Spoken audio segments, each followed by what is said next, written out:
راحیل جیسے ہی جیب میں ہاتھ ڈالتا ہے تو وہ نوٹ جو راحیل کو پمپ والے نے دی تھی اس میں سے ایک نوٹ اس عورت کو دے دیتا ہے، لیکن وہ عورت اچانک اسے کہتی ہے صرف 20 روپے چاہیے، جس پر راحیل اپنے دوسرے جیب میں، جو کہ پہلے سے اس کے جیب میں اسی کے پیسے 2-3 دن سے موجود تھے، اسی سے 20 روپے دیتا ہے اور گھر کی طرف روانہ ہوتا ہے۔ راحیل اپنے گھر پہنچ کے بہت زیادہ تھکاوٹ کی وجہ سے اور گھبراہٹ کی وجہ سے، کیونکہ ان کو ایسی جگہوں پہ جانا پڑتا ہے جب پارسل کا آرڈر آتا ہے کہ وہ اس نے پہلے کبھی دیکھی ہی نہیں ہوتے، اس لیے وہ ڈائریکٹ سو جاتا ہے۔ یہ اس کی روٹین ہوتی ہے، اس لیے وہ عادی ہو چکا ہے۔ اب صبح ہوتی ہے تو ان کے چھوٹے چھوٹے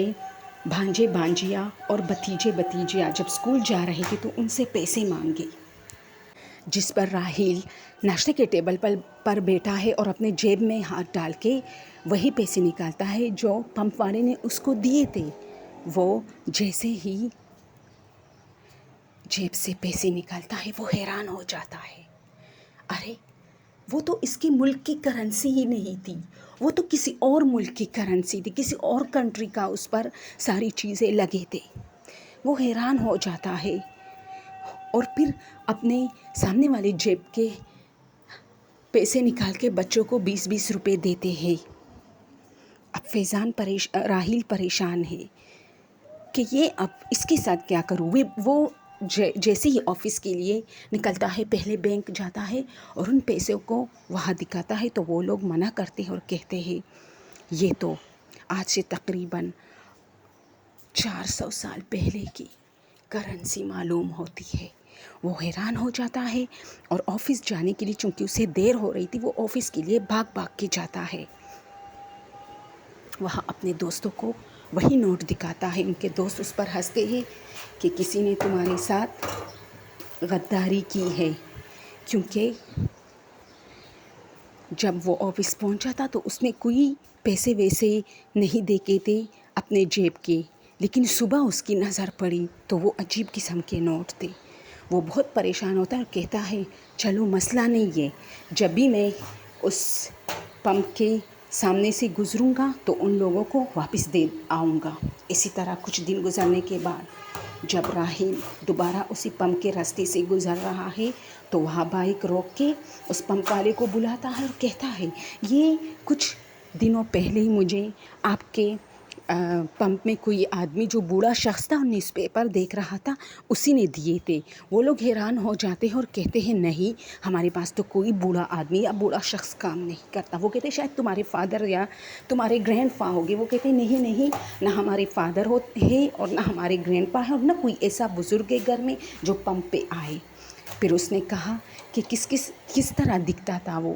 تو راحیل انہیں بتاتا ہے کہ وہ کس طرح دکھتا تھا، تو وہ لوگ کہتے ہیں نہیں، ایسا کوئی بندہ ہمارے پاس کام نہیں کرتا۔ دوسری بات یہ کہ ہمارے ہاں سارے ایماندار لوگ ہیں، ایسی کرنسی کا دھوکہ آپ کے ساتھ ہمارے پمپ میں کوئی نہیں کر سکتا، اس لیے برائے مہربانی یہ جو ہنگامہ آپ نے کھڑا کیا ہے ہم آپ کو پیسے بھی دیں گے، کیونکہ آپ نے یہاں سے پیٹرول ڈلوایا ہے اور آپ نے پیسے دیے ہیں صحیح سے، لیکن ہمیں کوئی پیسے نہیں ملے اور ہم ریکارڈ چیک کریں گے کہ یہ کس نائٹ کی بات ہو رہی ہے۔ جب وہ لوگ ریکارڈ چیک کرتے ہیں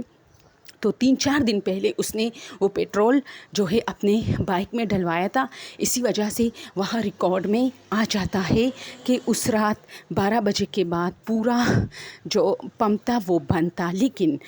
راحیل کہتا ہے میں تو 11:30 بجے تک یہاں پہنچ چکا تھا، تو اسی پر ایک ورکر کہتا ہے کہ میں 11:30 بجے پر ہی یہاں سے نکلا تھا اور میں نے پمپ بند کیا تھا۔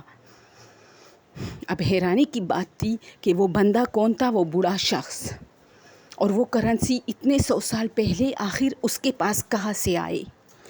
لیکن ہاں ایک بات اور، اس کرنسی پر جس شخص کا تصویر تھا وہ وہی بوڑھا شخص تھا